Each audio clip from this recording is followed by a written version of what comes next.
بھائی اگلا سوال ہے، قرآن حکیم میں جب واضح طور پر آیا ہے اعوذ باللہ من الشیطان الرجیم واللہ یعصمک من الناس، یعنی اے نبی صلی اللہ علیہ وسلم اللہ تعالیٰ آپ کی لوگوں سے حفاظت فرمائے گا، اس کے باوجود اہل تشیع حضرات کا یہ دعویٰ ہے کہ رسول اکرم صلی اللہ علیہ وسلم کو شہید کیا گیا، اور اہل سنت حضرات کی سب سے معتبر ترین بک صحیح البخاری میں نبی پاک صلی اللہ علیہ وسلم کے منہ میں زہر ٹپکانے والی حدیث اور پھر اسی زہر سے نبی علیہ السلام کی موت یعنی شہادت کا واقعہ قرآن حکیم کے خلاف نہیں ہے؟ دیکھیں جی، یہ اہل سنت کے اوپر بالکل جھوٹا الزام ہے۔ اہل تشیع نے ضرور اہل سنت کی کتاب کے ریفرنسز کو آؤٹ آف کانٹیکسٹ پیش کیا ہے، ان کا ایک خاص مقدمہ ہے اس حوالے سے جس سے ہم شدید اختلاف رکھتے ہیں، اور آج کل کچھ کلپس بھی مارکیٹ میں آئے ہیں، اس لیے میں نے اس کوسچن کو بھی انٹرٹین کر لیا۔ دیکھیں، یہ جو سورۃ المائدہ کی آیت نمبر 67 ہے نا، واللہ یعصمک من الناس، اور اللہ تعالیٰ آپ کی حفاظت فرمائے گا لوگوں کے شر کے اگینسٹ، اس کی پریکٹیکل ایگزیکیوشن اللہ کے محبوب صلی اللہ علیہ وآلہ وسلم کی مبارک زندگی میں ہم نے کئی جگہ پر دیکھی ہے۔ سب سے مشہور تو وہ واقعہ جو مسند امام احمد میں موجود ہے، اس کی سند کے اوپر اختلاف ہے لیکن عملی تواتر حاصل ہے، سیرت کی کتابوں میں موجود ہے کہ اللہ کے محبوب صلی اللہ علیہ وآلہ وسلم کے قتل کا فتویٰ جب جاری کر دیا مشرکین عرب نے، تو آپ صلی اللہ علیہ وآلہ وسلم نے اپنے مبارک بستر کے اوپر مولا علی رضی اللہ تعالیٰ عنہ علیہ السلام کو لٹایا اور سیدنا ابوبکر الصدیق رضی اللہ تعالیٰ عنہ کو لے کر نکلے، اور مولا علی کی ڈیوٹی لگائی کہ وہ امانتیں واپس کر کے تشریف لائیں گے مدینہ شریف۔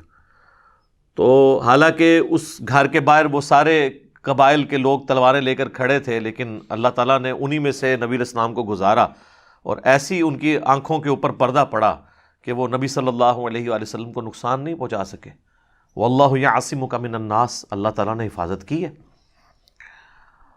اس کے بعد جب نبی صلی اللہ علیہ وآلہ وسلم ہجرت کے لیے جا رہے تھے تو راستے میں پہلے غار ثور کے اندر 3 دن کے لیے آپ رکے۔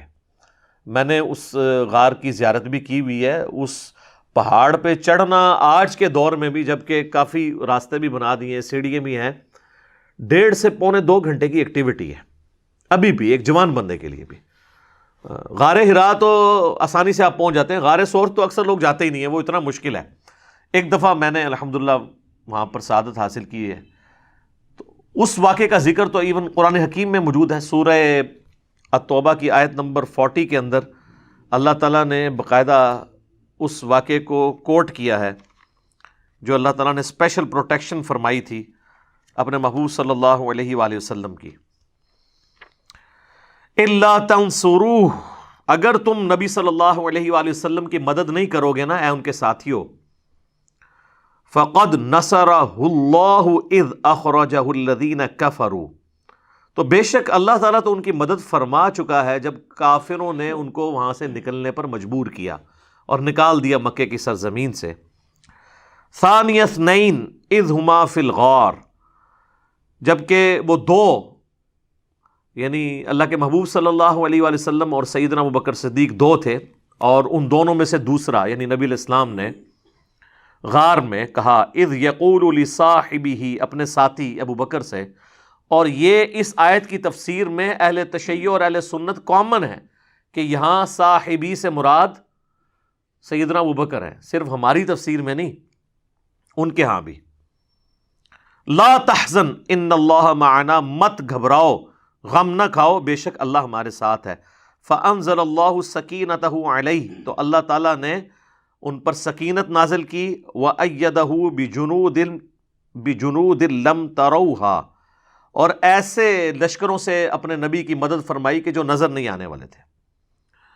تو یہ واقعہ کا ذکر موجود ہے اس کانٹیکسٹ میں، بخاری اور مسلم دونوں میں ایک حدیث موجود ہے کہ جب غار میں پناہ لی، غار ثور کے اندر سیدنا ابوبکر اللہ کے محبوب صلی اللہ علیہ وآلہ وسلم کے ساتھ تھے، تو سیدنا ابوبکر نے عرض کیا اللہ کے رسول، اگر یہ کافر اپنے قدموں کی سیدھ میں ہمیں دیکھ لیں تو وہ ہمیں پا لیں گے، یعنی ان کی ٹانگیں تو نظر آ رہی تھیں، وہ غار ذرا نیچے کر کے تھا، تو اگر وہ اپنے آپ کو جھکا کے قدموں کی سیدھ سے اندر دیکھیں غار میں تو ہم نظر آ جائیں گے۔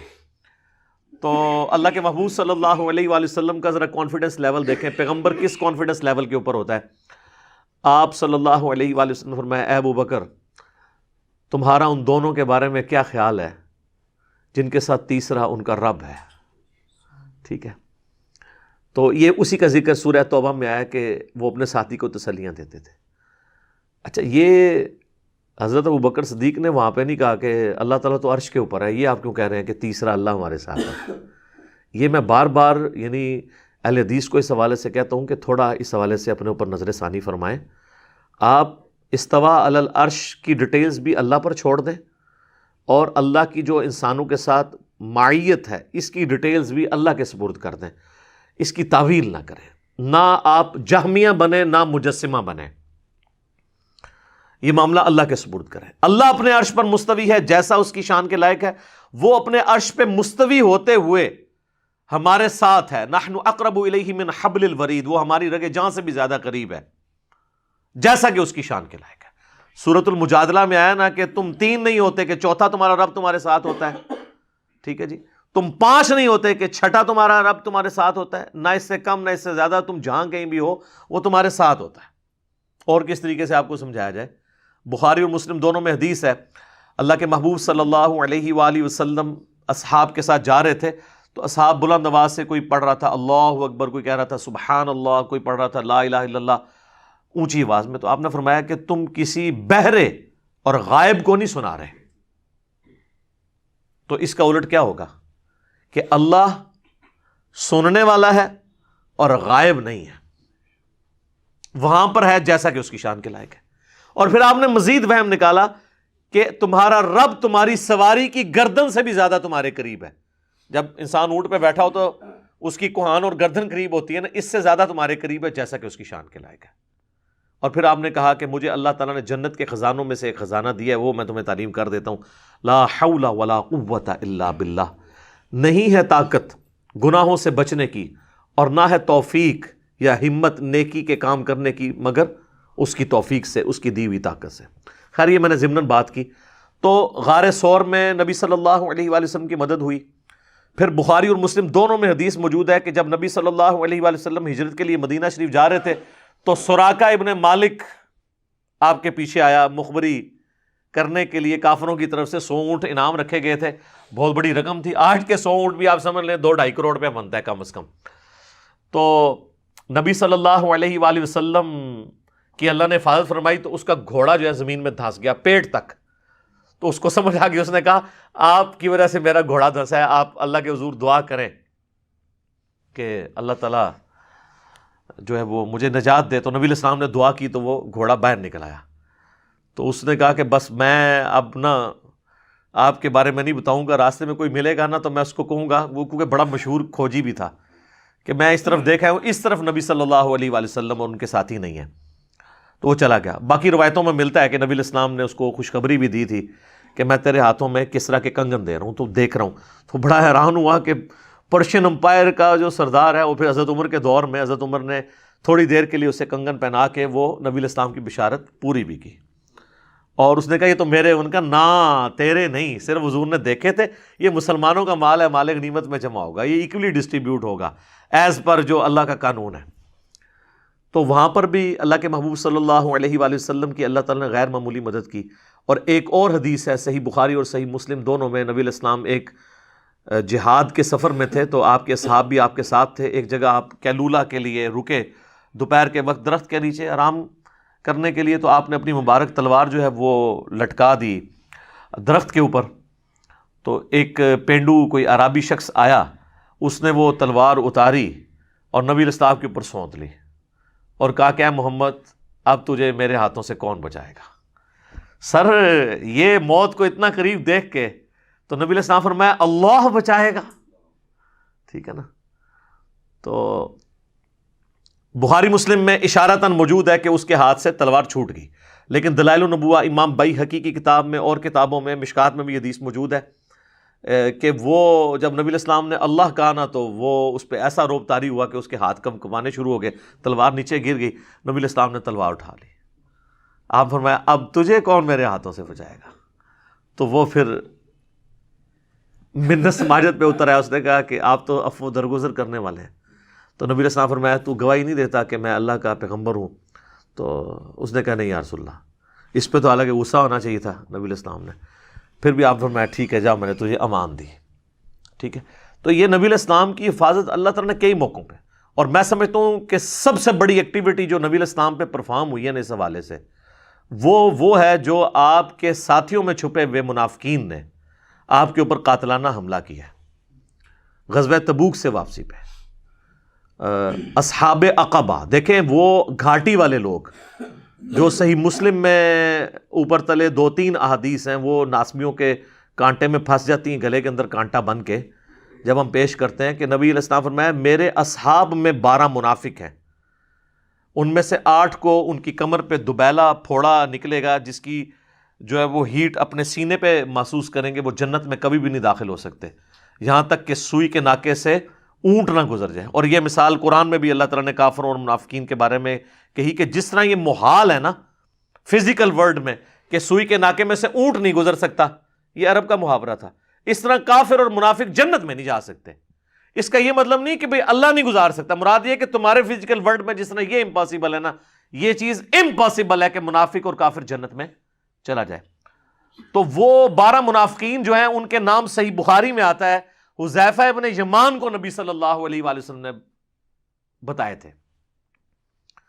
حذیفہ ابن یمان کو اس لیے بتائے کہ مسند امام احمد کے اندر حدیث موجود ہے کہ حضرت عمار ابن یاسر اور حذیفہ ابن یمان نے نبی علیہ السلام کی جان بچائی تھی اپنی جان پر کھیل کر منافقین کے اگینسٹ. اور اس کا ذکر سورہ التوبہ کی آیت نمبر 74 کے اندر موجود ہے باقاعدہ. یہ نبی علیہ السلام پہ جو قاتلانہ حملہ ہوا تھا نا، اس کا ذکر اللہ تعالیٰ نے قرآن میں فرمایا ہے. یہ کوئی چھوٹی ایکٹیویٹی نہیں ہے، نبی علیہ السلام کی زندگی کی چند بڑی ایکٹیویٹیز جو آپ پہ پرفارم ہوئی.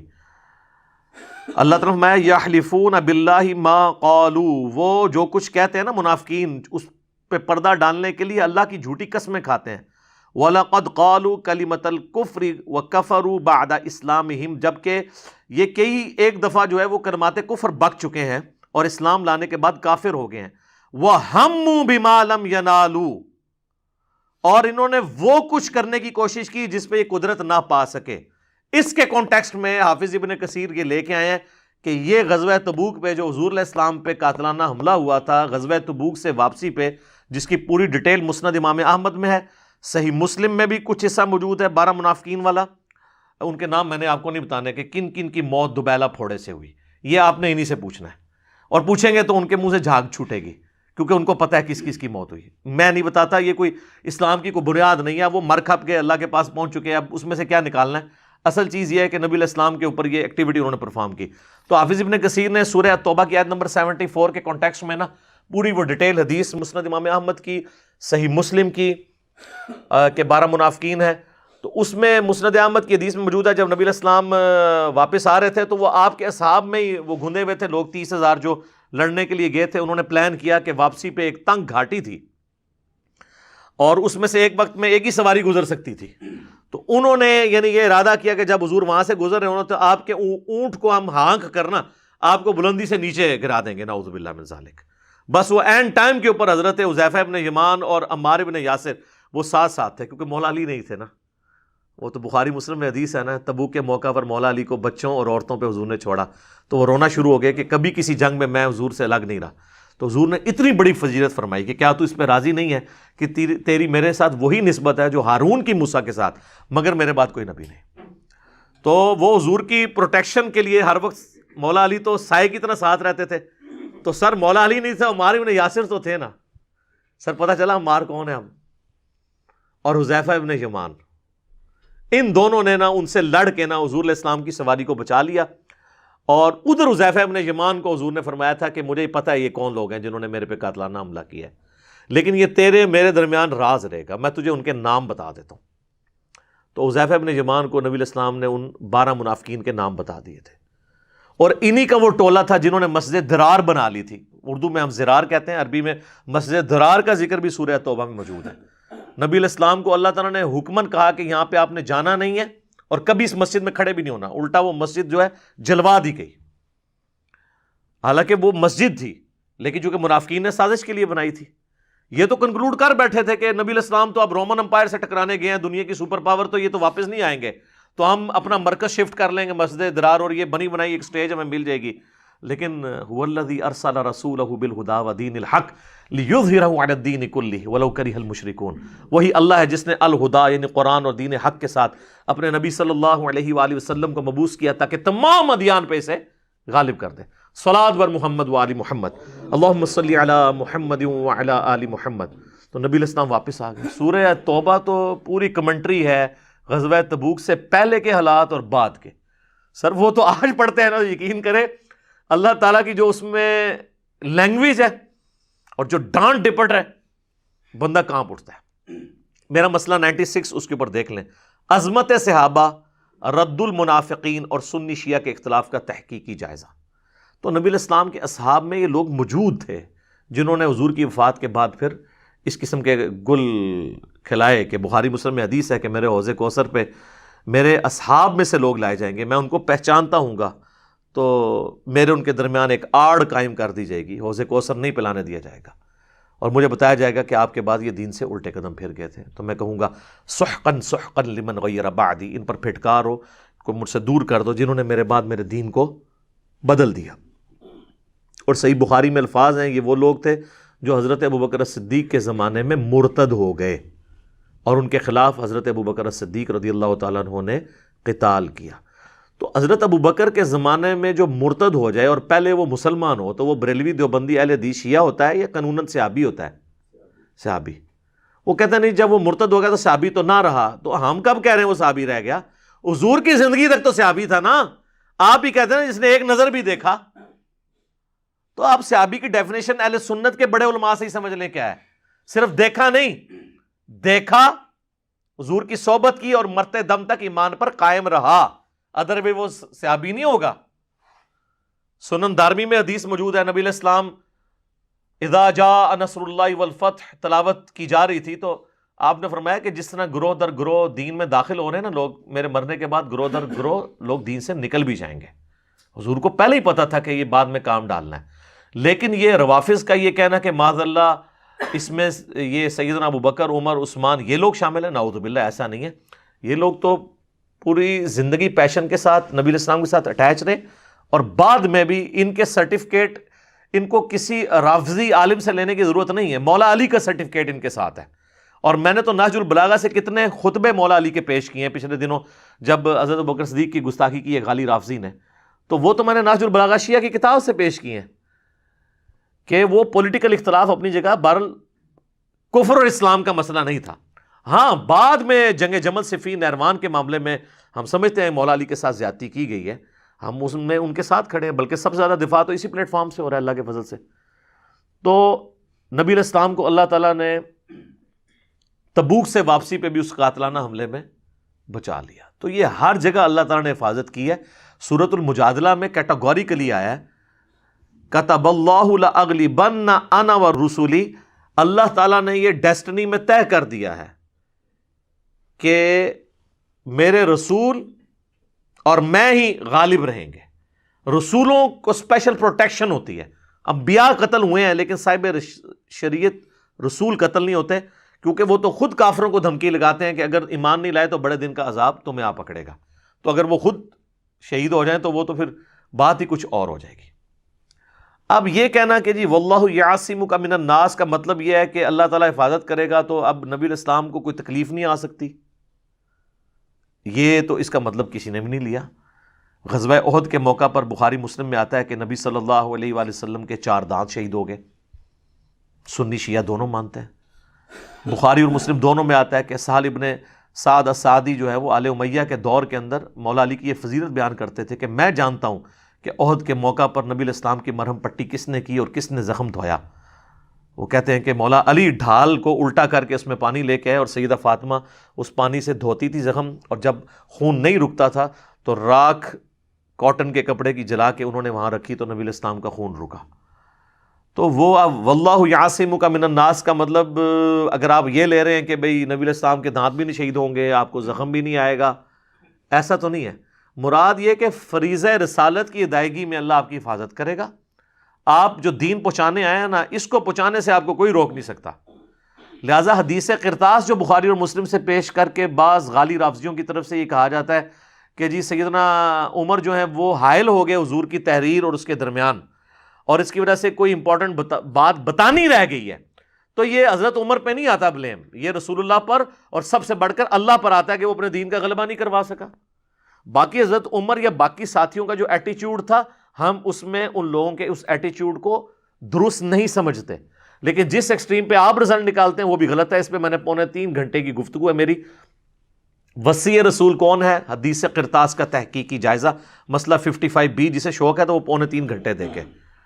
تو یہ اس طرح خود فلنگ دا بلینکس نہ کیا کریں. اس کا یہ مطلب نہیں ہے کہ نبی علیہ السلام کو کبھی کوئی تکلیف نہیں آئے گی. پھر کیٹاگوریکلی جو سورہ آل عمران کی آیت نمبر 144 ہے، جو غزوہ احد کے موقع پر نبی علیہ السلام کی جب افواہ مشہور ہوگی کہ آپ شہید ہو گئے ہیں، تو وہاں پہ آیت نہیں نازل ہوئی وما محمد الا رسول قد خلت من قبلہ الرسل افإن مات او قتل، محمد تو نہیں مگر ایک رسول، اگر یہ پاکستان میں فوت ہو جائیں بلکہ انتقال فرما جائیں، اور عربی میں مر جائیں، اور عربی میں یا قتل کر دیے جائیں اور پاکستان میں شہید کر دیے جائیں. یہ میں فرق اس لیے آپ کو بتا رہا ہوں کہ انہوں نے ترجموں کو کس طریقے سے نا اس کو گستاخی کا پہناوا پہنا دیا جی. حالانکہ شہید بھی عربی کا لفظ تھا. اللہ نے کہا یہ مر جائیں یا قتل کر دیے جائیں، تو کیا تم دین سے الٹے قدم پھر جاؤ گے؟ اور اللہ تعالیٰ ثابت قدم رہنے والوں کو جزا دے گا، اور جو الٹے قدم پھر جائیں گے وہ اللہ کا تو کوئی نقصان نہیں کر سکیں گے. اس میں الفاظ ہیں کہ محمد صلی اللہ علیہ وآلہ وسلم مر جائیں یا قتل کر دیے جائیں، تو اس میں بھی امکان موجود ہے کہ نبی علیہ السلام کو ایک نیچرل ڈیتھ بھی ہو سکتی تھی اور آپ کو قتل بھی کیا جا سکتا تھا. لیکن چونکہ دوسری آیات اس پر گواہ ہیں، کتب اللہ لأغلبن انا ورسلی واللہ یعصمک من الناس، اس کے تحت نبی علیہ السلام کی نیچرل ڈیتھ ہوئی ہے، آپ قتل ہوئے نہیں ہیں. یہ اسی طریقے سے ہے قل ان کان للرحمن ولد فانا اول العابدین، اے نبی علیہ السلام تم فرماؤ اگر اللہ کا کوئی بیٹا ہوتا سب سے پہلے میں اسے پوچھ رہا ہوتا. تو یہ لم یلد ولم یولد کے خلاف نہیں ہے، اسے کہتے ہیں تعلیق بالمحال. اس سے بڑی مثال سورہ الزمر میں آیا کہ اگر اللہ تعالیٰ نے اپنا بیٹا کسی کو بنانا ہوتا نا تو مخلوق میں سے کسی کو چن لیتا. اب یہ تو لم یلد ولم یولد کے سیدھا سیدھا خلاف ہے.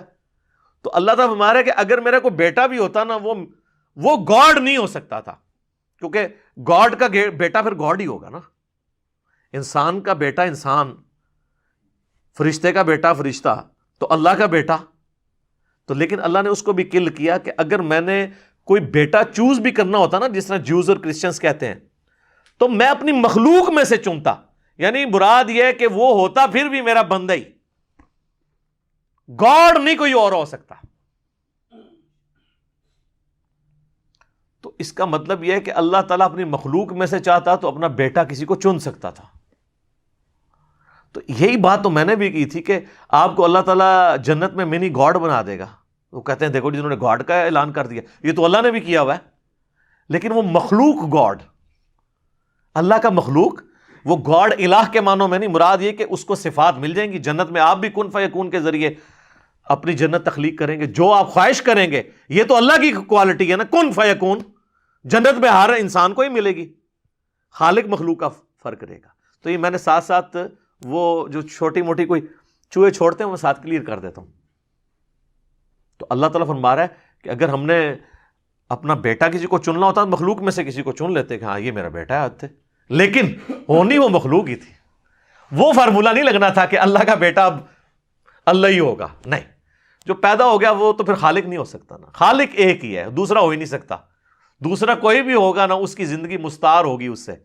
تو جب وہ مستعار ہوگی، جو خود ادھار کی زندگی پہ ہو، چاہے وہ پیغمبر ہو، فرشتہ ہو، جن ہو، کوئی بھی ہو، جو ادھار کی زندگی پہ ہو، وہ گاڈ تو نہیں ہو سکتا، وہ الہ تو نہیں ہو سکتا.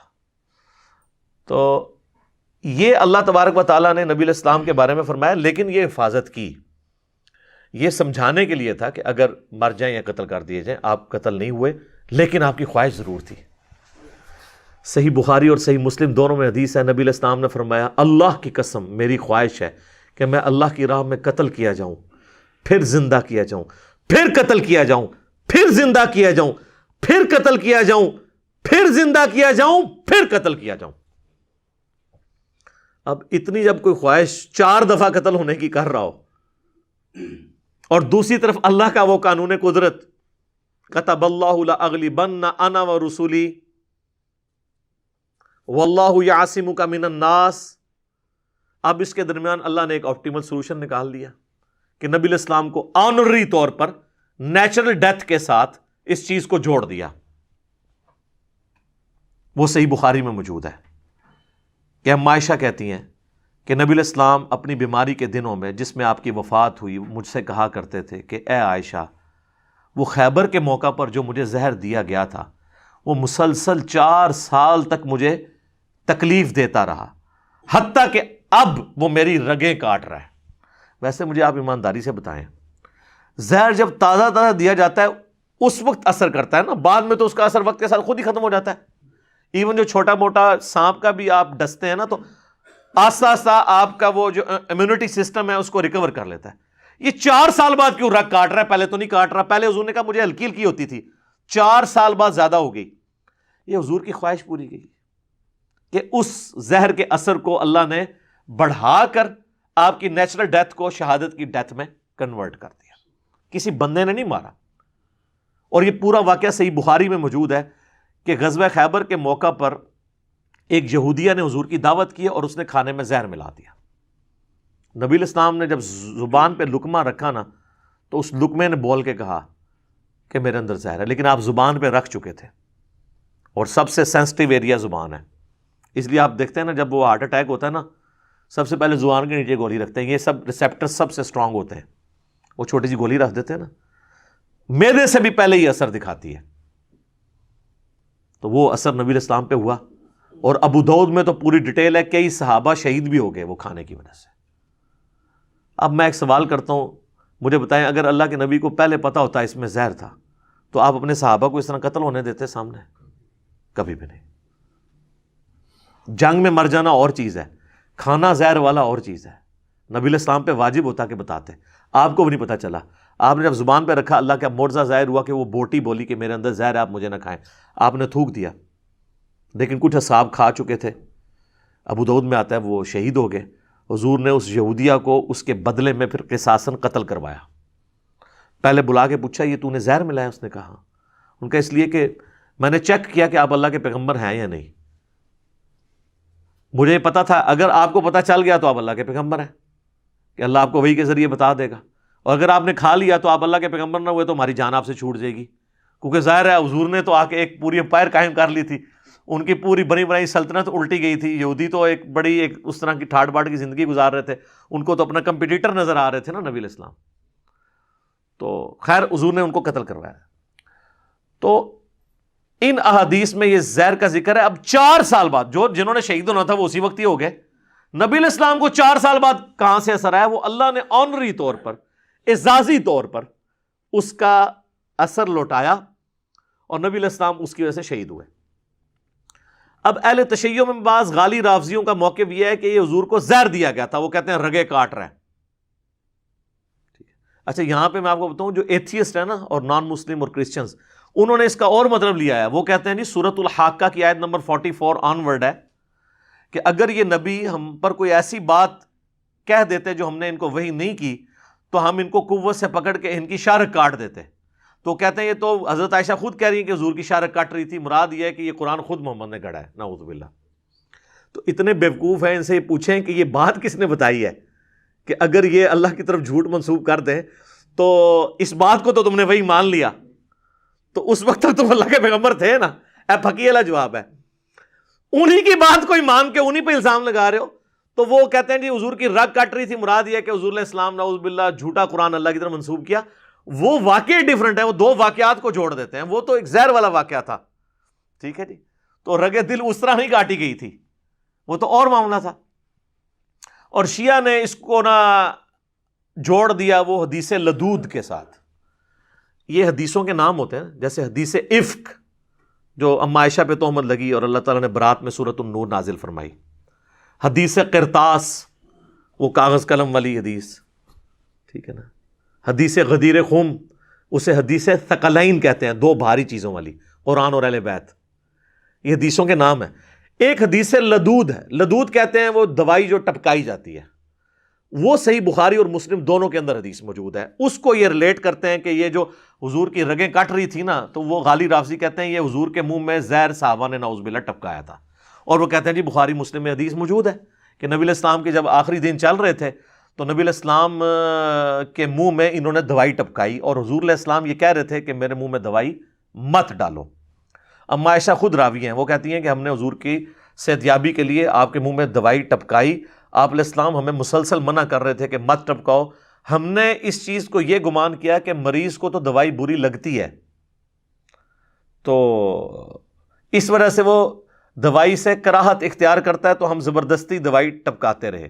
حالانکہ نبی علیہ السلام کا سٹیٹس تو یہ نہیں تھا نا. اور اما عائشہ جو سوچ رہی تھی وہ بحیثیت انسان ٹھیک ہی سوچ رہی تھی، انسان کا ابرپٹ رسپانس تو ہوتا ہی ہے.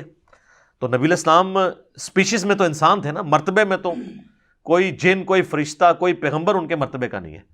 لیکن ظاہر ہے کہ جب آپ کو دکھ پہنچتا تھا آنسو آپ کے بھی نکلتے تھے، مولا حسین کے لیے نہیں نکلے، ٹھیک ہے. اور جب آپ کو غزوہ احد میں زخم لگا تو خون بھی نکلتا تھا. تو آپ کا رسپانس تو انسانوں والا تھا. تو اما عائشہ کہتی ہیں ہم نے کہا کہ وہ بیمار آدمی تو کہتا ہی ہے نا دوائی مجھے اچھی نہیں لگتی، ہم ٹپکاتے رہے. جب آپ کو افاقہ ہوا، پوری حدیث پڑھے نا، اس میں آگے الفاظ ہیں افاقہ ہو گیا. اگر وہ زہر ہوتا تو افاقہ تو نہ ہوتا. تو پھر نبی علیہ السلام کو جب افاقہ ہوا تو آپ نے ان کو بلوایا اور کہا کہ جن جن لوگوں نے میرے منہ میں دوائی ٹپکائی تھی نا، اب قصاص کے طور پر ان سب کے منہ میں وہ دوائی ٹپکائی جائے گی، کیونکہ میرے حکم عدولی تم نے کی ہے نا. اس کو کوئی یہ نہ سمجھے کہ کوئی نعوذ باللہ یہ کوئی فینیٹک اپروچ ہے. اللہ کے نبی علیہ السلام نے ایک امیج دیا ہے کہ میں ہر حال میں قابل اتباع ہوں. اب چونکہ تم نے میری نافرمانی کی ہے، اس کا اب تمہیں قصاص اس اعتبار سے دینا پڑے گا کہ تمہارے منہ میں وہ دوائی ٹپکائی جائے. اور آپ نے فرمایا سوائے عباس ابن عبد المطلب کے، چونکہ وہ اس میں شامل نہیں تھے، حالانکہ وہ وہاں پہ موجود تھے. نعوذ باللہ اگر باقی اصحاب آپ کو زہر دے رہے تھے تو حضرت عباس تو اہل بیت میں سے تھے، وہ دینے دیتے؟ مولا علی کا ذکر نہیں ہے تو اس سے لگتا ہے کہ وہ وہاں پہ موجود نہیں تھے. عباس کا تو ذکر موجود ہے نا. پھر دوبارہ آپ کو افاقہ بھی ہو گیا. لہٰذا اس کو یہ کہنا کہ وہ جو اما عائشہ کہہ رہی ہیں کہ وہ رگ کٹ رہی تھی تو وہ اس دوائی کی وجہ سے نہیں، اما عائشہ نے خود بتایا کہ حضور کہہ رہے ہیں کہ وہ غزوہ خیبر کے موقع پر زہر دیا گیا تھا. اب یہ دو مختلف چیزوں کو جوڑ کے اس میں سے ایک اپنی مرضی کا رزلٹ نکالنا، یہ تو سر آپ کچھ بھی پھر کر سکتے ہیں. ایک بات ادھر سے اٹھائیں، دوسری ادھر سے اٹھائیں، بیچ میں رنگ بھریں، اور بعض اوقات وہ چیزیں بالکل میچ بھی کر جاتی ہیں اور وہ ایک نئی شکل بھی سامنے آ جاتی ہے. تو یہ باریک ایک نقطے سے محرم مجرم بن جاتا ہے. تو یہ بڑی دقت نظر سے معاملات کو دیکھنے کی ضرورت ہے.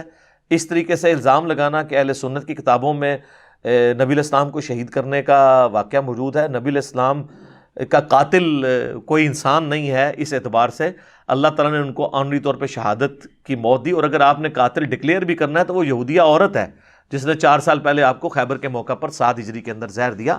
آپ کی وفات تو 11 ہجری کے اندر ہوئی ہے. تو یہ رسول اللہ کے قاتل نعوذ باللہ اصحاب نہیں ہیں. اور باقی یہاں پہ میں ایڈ بھی کر دوں، بعض لوگ صحیح بخاری اور مسلم سے وہ حدیث بھی لیتے ہیں کہ حضرت اسامہ ابن زید کی سرکردگی میں حضور نے جو لشکر روانہ کیا تھا اس میں سینئر صحابہ بھی تھے اور انہوں نے اس چیز کو برا سمجھا. ظاہر ہے عرب قبائلی سسٹم تھا ایک، وہ چھوٹے بچے کی عمارت کو اچھا نہیں سمجھتے تھے انسانی حیثیت سے. حضور علیہ السلام نے پھر خطبہ دیا اور فرمایا اس سے پہلے تم نے زید ابن حارثہ کی اوپر بھی اس طریقے سے نہیں کانفیڈنس شو کیا تھا کہ وہ ایک مطلب غلام خاندان سے غلام زادہ ہے، تو حالانکہ وہ اس کا اہل تھا اور یہ بھی اہل ہے. اور پھر اصحاب خاموش ہو گئے. اور بہرحال وہ اسی دوران حضور علیہ السلام کی ڈیتھ ہو گئی تو وہ کہتے ہیں جی اس میں پھر رنگ بھرتے ہیں، وہ کہتے ہیں جی وہ سارے صحاب نعوذ باللہ حضور کی وفات کا انتظار کر رہے تھے، اسی لیے وہ اس لشکر میں ساتھ نہیں جا رہے تھے، لشکر کو ڈیلے کرتے جا رہے تھے، حضور بھیج رہے تھے اور وہ جانا نہیں چاہتے تھے. پھر حضور علیہ السلام فوت ہوئے ہیں تو پھر یہ خلافت کا سقیفہ بنی ساعدہ والا، اس پہ میری یوٹیوب پہ علیحدہ سے ویڈیو ہے سیدہ فاطمہ کا قاتل کون. تو میں نے اس میں بتایا یار یہ جھوٹے الزام اس طریقے سے نہ لگائیں، جو مسئلہ مس ہینڈل ہوا ہے ہم اس کو مانتے ہیں، لیکن جس طرح آپ نے اس کو پریزنٹ کیا ہے، آپ سے مراد غالی شیعہ نے، وہ اس طریقے سے نہیں تھا. تو وہ کہتے ہیں جی وہ اصحاب کو چاہیے تھا کہ بھئی وہ چلے جاتے، اگر اصحاب چلے گئے ہوتے تو پھر حضرت علی پیچھے سے خلیفہ بن جاتے، کیونکہ حضرت ابوبکر عمر بھی اس لشکر اسامہ میں شامل تھے، وہ ادھر گئے ہوتے تو پیچھے لوگوں نے ان کو چن لینا تھا. بھئی یہ اللہ کی مرضی، کس کو چنوانا ہے کس کو نہیں. نبی علیہ السلام کے اس دین کو اللہ نے لاوارث نہیں چھوڑا ہوا، اللہ تعالیٰ اس کی حفاظت فرمانے والا ہے. اور میں آپ سے سوال کرتا ہوں یار، چھوڑیں آپ لوگ اس کو اس اینگل سے کیوں دیکھتے ہیں کہ انہوں نے نبی علیہ السلام کی حکم عدولی کی ہے؟ آپ اس چیز کو نبی علیہ السلام سے ان کی عقیدت کے طور پہ کیوں نہیں دیکھتے جو ہم دیکھتے ہیں؟ سر آپ کی ماں باپ بالکل قریب المرگ ہوں، آپ تو اپنے آفس سے چھٹی بھی نہ مل رہی ہو تو آپ اپنی جاب بھی چھوڑ دیں گے.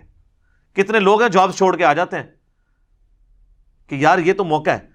اور ہم ماں باپ کے ساتھ تو ہماری وہ عقیدت ہی نہیں جو صحابہ کرام کی حضور کے ساتھ تھی. ان کی کبھی یہ خواہش نہیں تھی کہ ان کی غیر موجودگی میں حضور کی ڈیتھ ہوتی. وہ حضور کی محبت میں ڈیلے کر رہے تھے کہ کہیں حضور فوت نہ ہو جائیں نا، ہم ان کے جنازے میں شامل نہ ہوں، ہم آپ کا آخری دیدار نہ کر سکیں. تو ان کے لیے تو ایک تکلیف دہ چیز تھی نا. تو ان کو نظر آ رہا تھا کہ حضور علیہ السلام کا آخری وقت قریب ہے، اور حضور کو بھی پتا تھا. ورنہ تو اور آپ دیکھیں حضرت ابوبکر صدیق جس طرح خلیفہ بنے ہیں، پہلا ایگزیکٹو آرڈر یہ جاری کیا ہے کہ لشکر اسامہ روانہ کیا جائے. ادھر پھر حضرت عمر نے مخالفت کی حضرت ابوبکر کی کہ یہ بچہ ہے، آپ کسی سینے کو لگا لیں. ہوئے ہوئے ہوئے. حضرت ابوبکر نے کہا کہ عمر، جس کو رسول اللہ نے امیر بنایا تو مجھے یہ مشورہ دے رہا ہے کہ میں اس کو ہٹا کے کسی اور کو امیر بناؤں؟ یہ تو ہو ہی نہیں سکتا کہ رسول اللہ نے جس کو امیر بنایا میں اس کو ہٹاؤں. سر یہ جب کمٹمنٹ کا لیول ہو تو پھر اس طرح سٹوری میں رنگ بھر کے ایک بندے کی پوری زندگی کو زیرو سے ملٹیپلائی کرنا.